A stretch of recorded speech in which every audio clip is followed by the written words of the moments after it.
Olá, seguidores. Imaginem um homem endividado,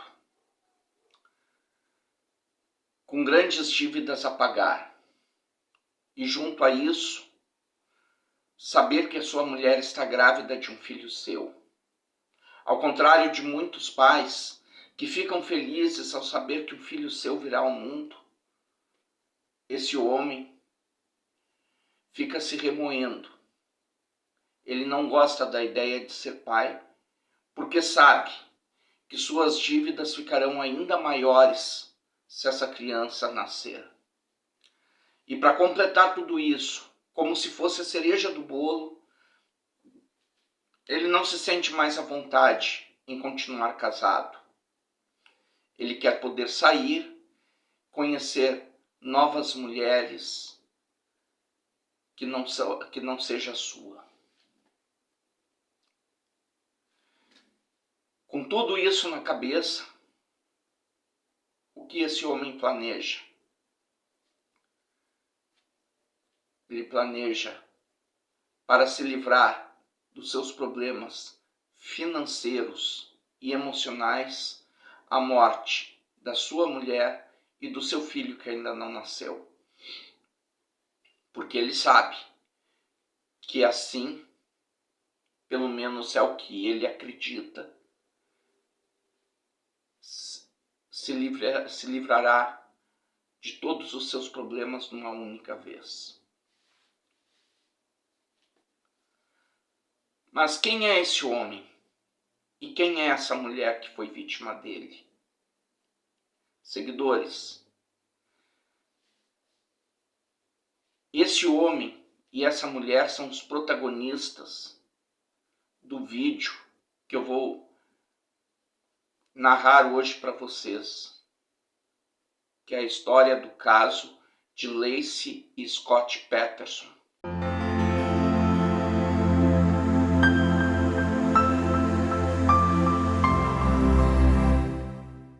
We start with breaking news out of Northern California, where convicted killer Scott Peterson has won his death row appeal. The California Supreme Court this morning has overturned his death sentence, but not the conviction on first-degree murder.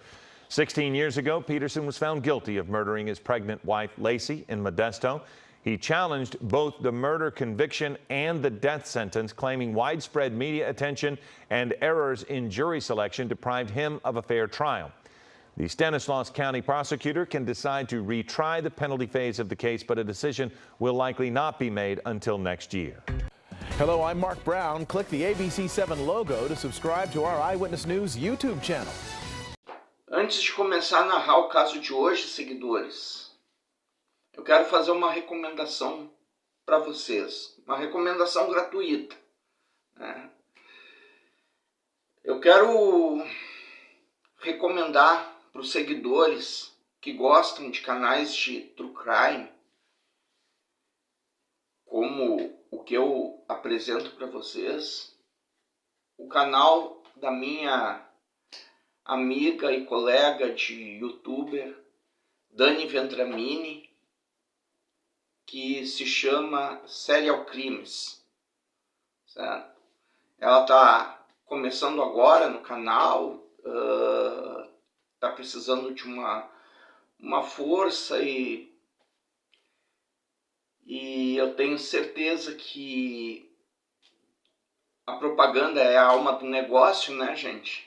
Então, por conta disso, eu quero recomendar esse canal para vocês. Espero que vocês também gostem do canal dela, assim como gostam do meu, né? Eu recomendo que assistam o meu caso de hoje, em primeira mão, né? E quando sair daqui, comecem a se inscrever no canal da Dani Vendramini, no canal Serial Crimes, e curtam os casos que ela colocou em vídeo por lá. Tá certo, seguidores?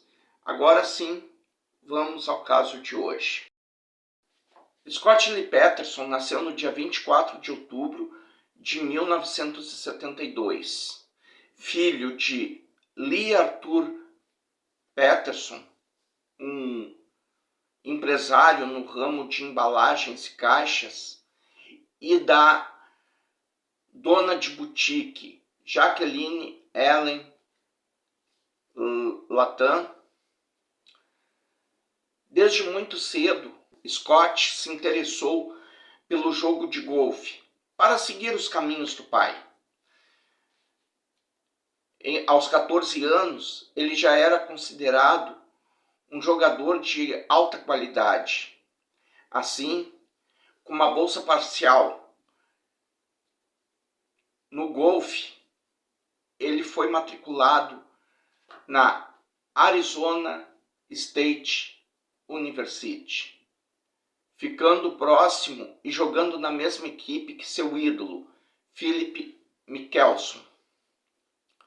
Algum tempo mais tarde, o pai de um outro jogador de vôlei, que se chamava Chris Coach, conseguiu a expulsão de Scott dessa escola, pois ele alegou ao treinador do time que Scott estava prejudicando seu filho, fazendo com que esse treinador o expulsasse. Assim, Scott foi transferido para Cuesta College, em São Luís Obispo, e posteriormente foi para California Polytechnic State, na mesma cidade, onde ele se tornou suspeito no caso do desaparecimento de Christy Martin, aquela outra história que eu já contei aqui no canal para vocês. Durante o período que o Scott estava estudando na California Polytechnic, ele começou a trabalhar num restaurante chamado Pacific Café. E um dos seus colegas de trabalho receberia a visita de uma vizinha. E essa vizinha era Lacey Denise Rocha, que por coincidência também estudava na mesma escola que o Scott Peterson. Isso tudo aconteceu em meados de 1994. Na ocasião, o Scott estava com idade entre 21 e 22 anos. Ela se interessou de uma maneira bastante reparadora pelo Scott, a ponto de fornecer a ele o número de seu telefone, pedindo que ele lhe ligasse mais tarde. Ou seja, ela deu o primeiro passo para os dois se conhecerem melhor. Ao chegar em casa, ela comentou o fato com a mãe, e a mãe viu, a partir daquele momento, que sua filha estava bastante apaixonada por Scott e queria também conhecê-lo. Passou alguns dias, o Scott telefonou e eles combinaram um encontro. Esse encontro aconteceu numa pesca em alto mar. Eles foram para uma pesca em alto mar, mas ela ficou enjoada com o balanço das águas e voltaram para a terra firme, porém foi a partir desse momento que eles começaram a namorar. E a partir daí, à medida que o relacionamento amoroso de Scott e Lacey se tornava mais sério, o jovem passou a deixar de lado a sua aspiração para a carreira do golfe. Isso já não era mais de interesse do Scott. Então, ele passou a se dedicar única e exclusivamente ao seu namoro. O casal namorou por 2 anos e eventualmente foram morar juntos, em 1997. Após a formatura de Lacey e 3 anos como namorados, eles enfim se casaram. O local escolhido para a cerimônia foi Sycamore Mineral Springs Resort, no Vale de Ávila, em Obispo. Enquanto Peterson terminava seu último ano de faculdade, Lacey conseguiu um emprego na cidade vizinha. Os promotores declararam que nessa época em questão, Scott teve o primeiro de pelo menos 2 casos extraconjugais. Quer dizer, nessa ocasião, logo após o casamento, ele já estava traindo a Lacey, segundo o que a promotoria levantou sobre ele, certo? Então, embora não tenha sido revelado nome ou detalhes de cada um desses relacionamentos, Peterson graduou-se como bacharel em ciências em negócios agrícolas, que era o que ele tinha planejado junto com seus professores para o seu futuro. Em junho de 1998, após a formatura, os Petersons abriram um bar de esportes em São Luís Obispo, chamado The Shake. Ao contrário de uma história contada pelo Los Angeles Times, que relatou que os pais de Peterson lhe emprestaram dinheiro para abrir o estabelecimento como uma forma de assistir o jovem, seus pais disseram enfaticamente ao São Francisco Chronicle que não, eles não fizeram isso, pois acreditavam que seria um mau investimento. Quando o casal teve dificuldade em encontrar um técnico para instalar um respirador necessário no restaurante, Scott fez um curso de certificação necessária em Los Angeles para ele mesmo poder instalar esse respirador. Os negócios foram inicialmente lentos, mas eventualmente melhoraram, com destaque para os finais de semana, esses que eram característicos pela alta movimentação de fregueses.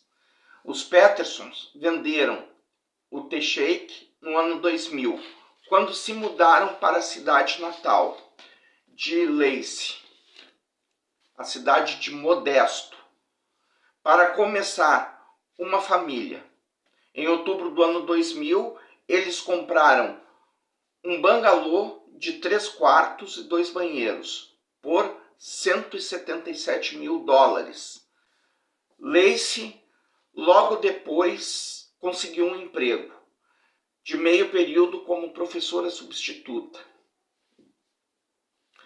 E Peterson conseguiu um emprego na Tradescorp USA, uma subsidiária recém-fundada de uma empresa europeia de fertilizantes, de acordo com Lee Peterson. A empresa espanhola estava tentando estabelecer uma base de clientes nos Estados Unidos e contratou Peterson como seu representante na costa oeste. Trabalhando com salário mais comissão, ele vendeu sistemas de irrigação, fertilizantes, nutrientes químicos e produtos relacionados para grandes fazendas e cultivadores de flores, principalmente na Califórnia. Arizona e Novo México também estavam na lista de locais visitados por Scott. Ele estava ganhando um salário equivalente a $5 mil por mês antes dos impostos. Os entes queridos de Lacey, incluindo sua mãe e irmã mais nova, relataram que ela trabalhou com entusiasmo para ser a dona de casa perfeita, que gostava de cozinhar e se divertir, e que ela e sua família receberam bem a notícia em 2002 de que ela estava grávida de 7 meses. Peterson foi apresentado por um amigo a uma massagista de Fresno. Em declarações públicas posteriores, ela disse que Peterson havia lhe dito que era solteiro e os dois começaram um relacionamento romântico.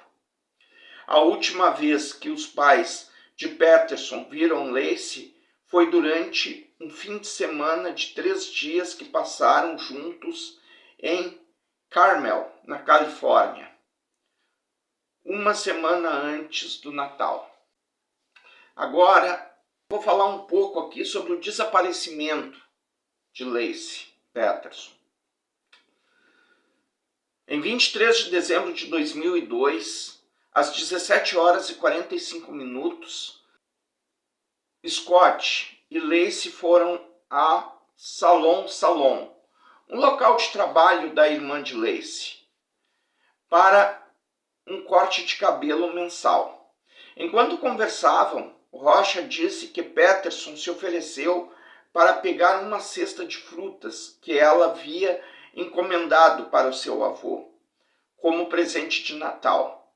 No dia seguinte, porque ele estaria jogando golfe em um campo próximo. Os promotores dizem que Peterson também disse a outras pessoas que jogaria. Mais tarde, naquela noite de véspera de Natal, Sharon Rocha, a mãe de Lacey, falou com ela ao telefone por volta das 20 horas e 30 minutos.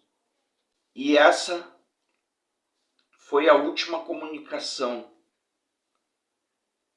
que ela teve com a família. Scott disse mais tarde à polícia que viu sua esposa pela última vez por volta das 9h30 da manhã do dia 24 de dezembro, quando ele saiu para pescar na marina, de Berkeley. Ele disse que Lacey estava assistindo a um programa de culinária na televisão, mas se preparava para limpar o chão, assar biscoitos e passear com um cachorro da família até um parque próximo.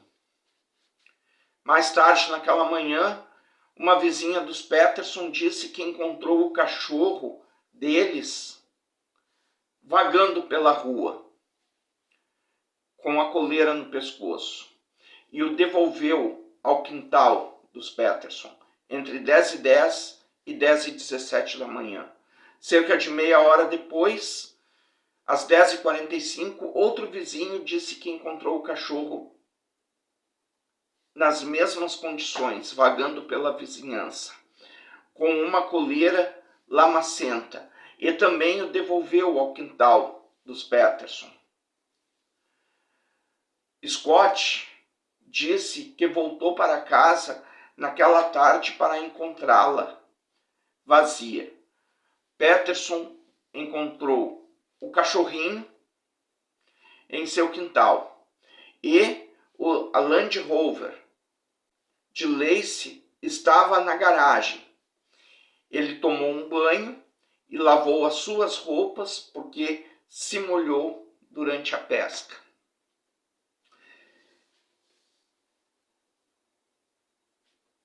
E ele continuou com suas mentiras a partir daí. Acho que já deu para os seguidores perceberem, nesse momento, que o culpado pela morte da Lacey foi o próprio marido, o Scott, não é? Vamos ver o que ele relatou em seguida para a polícia. Ele disse o seguinte, que a esposa dele desapareceu de sua casa em Modesto. No entanto, aos jornalistas, para a ABC News, ele confirmou essa versão, e para o New York Times, ele informou algo diferente. Ele disse que quando Lacey ainda não tinha voltado para casa às 5h15 da tarde, Peterson ligou para a sogra informando a situação. Em meia hora depois, o padrasto de Lacey chamou a polícia. Lacey estava grávida de 7 meses e meio, com a data de nascimento do bebê planejada para o dia 10 de fevereiro de 2003. O casal planejava chamar o bebê de Connor. A data exata e a causa da morte de Lacey nunca foram determinadas de maneira coercitiva. Lacey foi dada como desaparecida na véspera do Natal e a história atraiu o interesse da mídia nacional. Depois que a polícia chegou à casa dos Peterson naquela noite, as chaves, a carteira e os óculos de sol de Lacey foram encontrados na sua bolsa, em um armário. A mesa da sala de jantar foi meticulosamente arrumada para um jantar em família na noite seguinte. Um detetive encontrou uma lista telefônica em um balcão de cozinha. Essa lista estava aberta em um anúncio de uma página inteira de um advogado de defesa. Peterson foi relatado como completamente calmo. Ele não esboçava nervosismo algum. Os investigadores do caso interrogaram Scott Peterson naquela noite. Embora Scott inicialmente tenha dito que passou o dia jogando golfe, mais tarde ele disse à polícia que tinha ido pescar esturjão na marina de Berkeley. Às 2h15 da tarde, ele deixou uma mensagem para Lacey que estava saindo de Berkeley para voltar para casa. Peterson afirmou que foi pescar a cerca de 90 milhas da casa do casal e os detetives imediatamente iniciaram uma busca, mas ficaram surpresos com o comportamento de Scott. Eles suspeitaram de Scott no exato momento em que o conheceram. Não quiseram dizer que ele fez isso, mas eles ficaram um pouco desconcertados com o seu comportamento calmo e frio e a sua falta de questionamento. Ele não estava perguntando coisas importantes, querendo saber de que forma, como aconteceu, qual a linha de investigação da polícia. Não, ele não estava preocupado com isso. Isso chamou muito a atenção da polícia.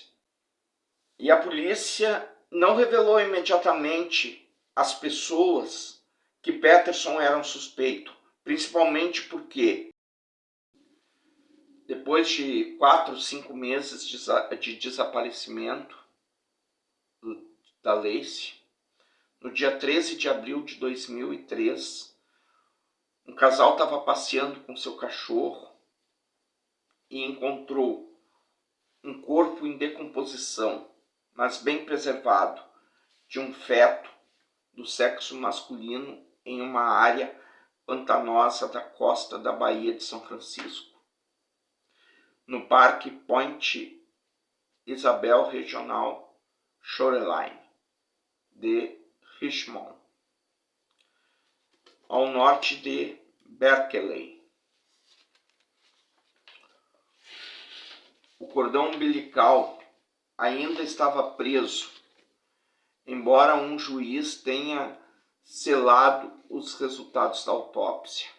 Uma fonte anônima revelou que 1,5 laços de fita de nylon foram encontrados ao redor do pescoço do feto e um corte significativo havia no corpo dessa criança.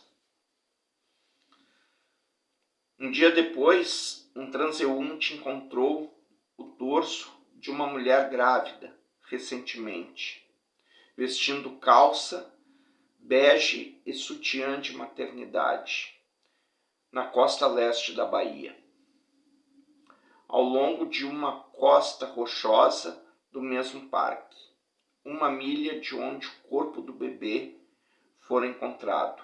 O cadáver estava decomposto a ponto de ser quase irreconhecível como corpo humano, faltando a cabeça, os braços, a maior parte das pernas e todos os órgãos internos, exceto o útero. No dia 18 de abril de 2003, os resultados do teste de DNA comprovaram que os corpos eram de Laci Peterson e do bebê que nem havia nascido ainda, o Connor. A autópsia em ambos os corpos foi realizada pelo patologista forense Dr. Brian Peterson. De acordo com a autópsia, a pele de Connor não estava decomposta, embora o lado direito de seu corpo estivesse mutilado e a placenta com o cordão umbilical não fossem encontrados com o corpo no colo do útero de Laci. Estava intacto.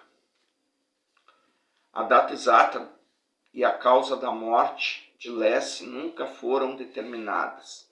Ela havia sofrido 2 costelas quebradas, mas o médico não conseguiu determinar se isso ocorreu antes ou depois de sua morte.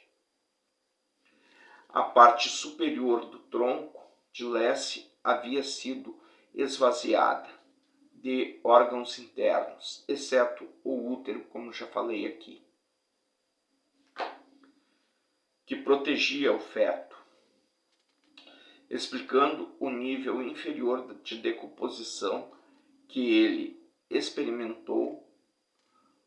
O médico determinou que o feto havia sido expulso do corpo em decomposição de Laci, embora ele não pudesse determinar se ele estava vivo ou morto quando isso ocorreu. A descoberta dos corpos criou um senso de urgência maior para a polícia e com isso eles colocaram um rastreador no carro do Scott. Sabendo que ele estava em San Diego na época, eles temeram que ele escapasse pela fronteira.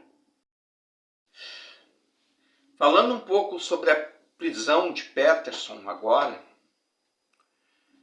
ele foi preso justamente no dia em que os corpos foram identificados, no dia 18 de abril de 2003. Ele estava perto de um campo de golfe e disse à polícia que iria encontrar o seu pai e o seu irmão para uma partida de golfe. Seu cabelo, naturalmente castanho escuro, tinha sido tingido de loiro. E seu Mercedes-Benz estava lotado com diversos itens, incluindo quase $15 mil em dinheiro, 12 comprimidos de Viagra, equipamento de sobrevivência, equipamento de acampamento, várias mudas de roupa, 4 celulares e a carteira de motorista do irmão, além da sua. O pai de Peterson explicou que ele usou a licença de seu irmão no dia anterior para obter um desconto para residentes de San Diego no campo de golfe e que Scott estava morando fora de seu carro por causa da atenção da mídia. No entanto, a polícia começou a suspeitar a partir daí que esses itens eram uma indicação de que ele pretendia fugir para o México. Uma ideia com a qual os promotores mais tarde também concordariam. Em 21 de abril de 2003, Scott foi citado perante a juíza Nancy Ashley no Tribunal Superior de Stanislaus como réu no caso Laci Peterson. Ele foi acusado de 2 crimes de homicídio, com premeditação e circunstâncias especiais. O assassinato em 1º grau de Laci e o assassinato em 2º grau do filho Conner, que não havia nascido. Ele se declarou inocente e foi detido sob fiança. Antes de sua acusação, Peterson havia sido representado por Kirk McAllister, um veterano advogado de defesa criminal de Modesto. O vice-defensor público, chefe Kent Faulkner, também foi designado para o caso. Peterson indicou posteriormente que poderia pagar um advogado particular chamado Mark Geragos, que havia feito outro trabalho de defesa criminal de alto perfil. Em 20 de janeiro de 2004, um juiz mudou o local do julgamento de Modesto para Redwood City, porque Peterson foi vítima de hostilidade crescente na área de Modesto. O julgamento de Peterson começou em 1º de junho de 2004 e foi acompanhado de perto pela mídia. O promotor principal foi Rick Distaso, enquanto Geragos liderou a defesa de Peterson nas declarações iniciais. Geragos afirmou que Peterson era um canalha por trair Laci, mas não era um assassino.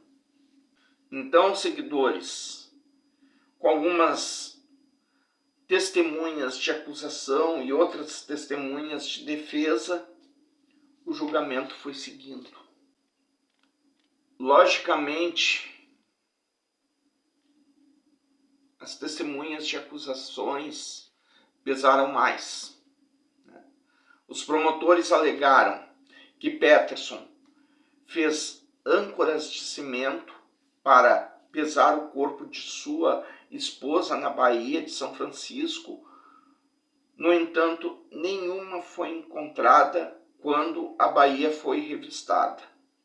Embora o sonar pudesse localizar pequenos objetos no fundo do mar, a defesa questionou se a investigação foi minuciosa, já que o detetive da polícia de Modesto admitiu que não verificou o álibi de uma prostituta que foi acusada de roubar cheques da caixa do correio de Scott. Os advogados de defesa de Scott ainda basearam o seu caso na falta de evidências diretas e minimizaram a importância das circunstâncias. Eles sugeriram que os restos mortais do feto eram de um bebê a termo e teorizaram que alguém sequestrou Laci, segurou-a até ela dar à luz e jogou os 2 corpos na baía. Os especialistas médicos da promotoria argumentaram que o bebê não estava a termo e morreu ao mesmo tempo em que a sua mãe havia falecido. O que foi apresentado como prova, nesse caso? Um único fio de cabelo foi a única prova forense identificada. O cabelo então encontrado fora combinado por meio de comparação de DNA com o cabelo da escova de Laci. O cabelo estava preso a um alicate encontrado no barco que estava à posse de Scott. Apresentado como prova de acusação durante o julgamento, estava o fato de que Scott pode ter mudado sua aparência comprado um veículo usado, o nome de sua mãe. Agora vamos falar das provas, pessoal. Seguidores, sempre quando eu tenho oportunidade de dizer essa frase para vocês, eu digo. Porque é uma verdade, certo? E a oportunidade de dizer essa frase surgiu agora, na apresentação da prova, tá? A justiça é cega, mas ela enxerga no escuro. Um único fio de cabelo foi a única prova forense identificada. O cabelo foi encontrado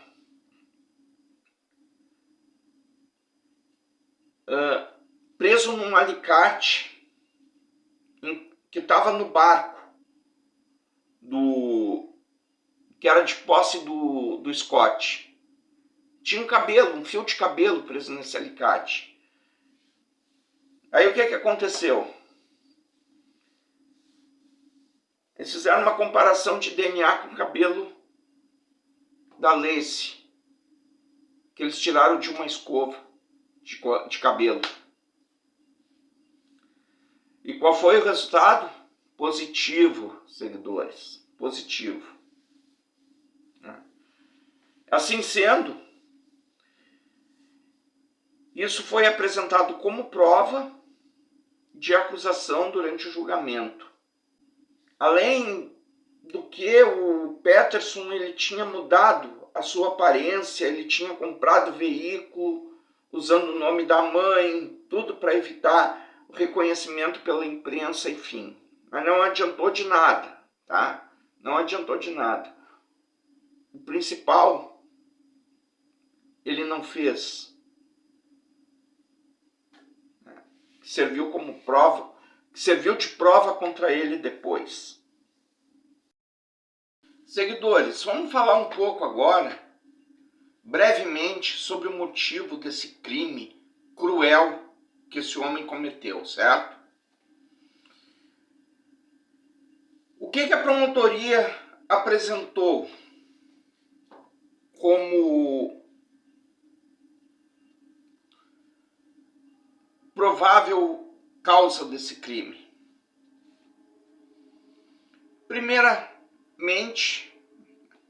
Primeiramente, o caso extraconjugal do Peterson. Seguinte, seguidores, talvez vocês tenham percebido que eu não citei em nenhum momento o nome da amante desse cidadão aqui no vídeo, tá? Foi de propósito.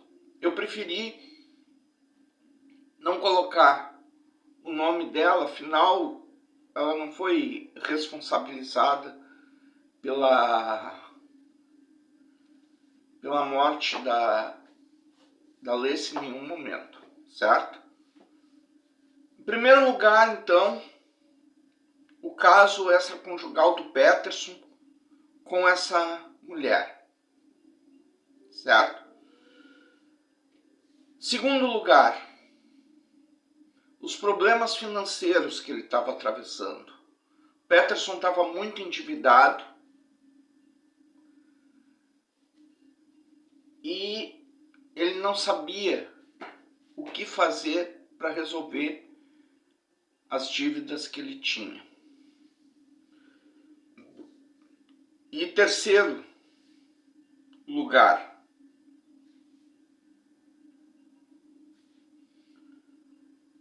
a possibilidade, não, mais do que uma possibilidade, né, a certeza de que ele iria ser pai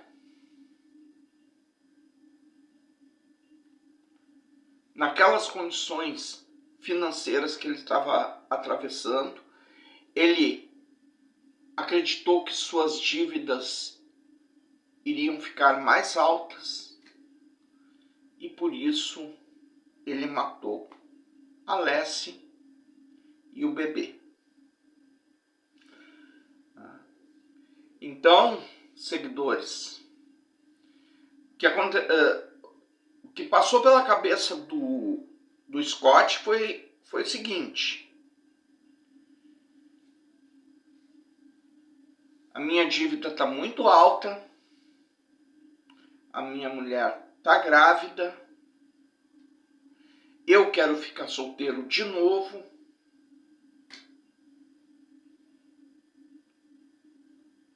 e ela e o bebê estão me atrapalhando. Foi isso o que passou pela cabeça desse demente, certo? Por isso, ele cometeu essa atrocidade. Apenas por isso. Falando agora sobre o veredito e a sentença do acusado, o que eu tenho a dizer é o seguinte: no dia 12 de novembro de 2004, o júri condenou Scott Peterson por 2 acusações de homicídio.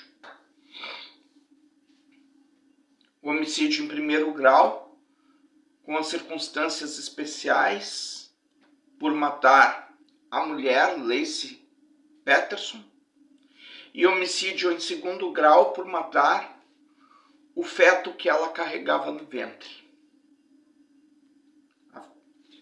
A fase penal do julgamento teve início no dia 30 de novembro e terminou no dia 13 de dezembro, quando o júri proferiu a pena capital para Scott Peterson.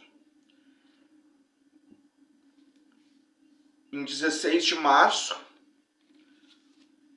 o juiz seguiu o veredito do júri, sentenciando Scott Peterson à morte por injeção letal e ordenando que ele pagasse, na época, R$10.000 para as despesas de funeral de Lacey. Ele foi para o corredor da morte. Porém, no dia 21 de outubro de 2005, um juiz determinou que o produto de uma política de seguro de vida de $250 mil que Peterson havia feito com que Lacey assinasse, iria para a mãe dela como benefício. O que foi reafirmado pelo 5º Tribunal Distrital de Apelação no dia 21 de outubro de 2005, no mesmo dia, portanto. O recurso automático de Peterson foi apresentado na Suprema Corte da Califórnia no dia 5 de julho de 2012. O Peterson chegou à prisão estadual de San Quentin nas primeiras horas da manhã de quarta-feira de 17 de março de 2005. Essa prisão era a única da Califórnia com corredor da morte. Enquanto seu caso está em recurso automático para a Suprema Corte. Mas houve um apelo e uma revogação da pena capital. Em 6 de julho de 2012, o advogado de Scott interpôs o recurso de 423 páginas da sentença de Peterson, afirmando que a publicidade em torno do julgamento, discussões probatórias incorretas e outros erros privaram Scott de um julgamento justo. A Procuradoria-Geral do Estado apresentou seu escrito de resposta em 26 de janeiro de 2015. A defesa apresentou uma resposta à petição do Estado em julho de 2015, alegando que um cão certificado detectou o cheiro de Lacey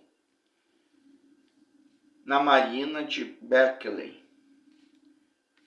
Falhou em 2/3 dos testes em condições semelhantes. Em novembro de 2015, a defesa entrou com uma petição de habeas corpus, alegando que um jurado mentiu em seu pedido do júri e que havia evidências de que os vizinhos viram Lacey viva depois que Scott saiu de casa. Em 10 de agosto de 2017, o Procurador-Geral do Estado respondeu ao recurso, apresentando um documento de 150 páginas contestando a noção de contestação das alegações apresentadas no recurso, afirmando que o recurso ignorava provas contundentes de que Scott Peterson assassinou Lacey. A Procuradoria-Geral Adjunta, Dona Provenzano, afirmou que o cronograma do crime foi apurado pelo vizinho que encontrou o cachorro dos Peterson vagando pela rua com a coleira ainda presa, antes dos avistamentos de Lacey e seu cachorro. Em agosto de 2018, a defesa apresentou réplica, foi protocolado o 6º escrito. A petição incluiu 6 alegações de desempenho deficiente do advogado de acusação. E em 24 de agosto de 2020, em uma decisão de 7-0 da Suprema Corte da Califórnia, eles mantiveram a condenação de Peterson, mas anularam a sentença de morte. A história de hoje foi essa, seguidores. Agora vamos voltar a navegar pelos continentes do mundo até a nossa próxima parada ou próximo vídeo. Não se esqueçam de se inscreverem quem não é inscrito. Façam os devidos comentários sempre educadamente. Se gostarem, deixem um like. Compartilhem a história e ativem o sininho para receber as notificações de novos vídeos. E não se esqueça de me seguirem no meu Instagram, @o_navegante_criminal, tudo junto e minúsculo. E tchau.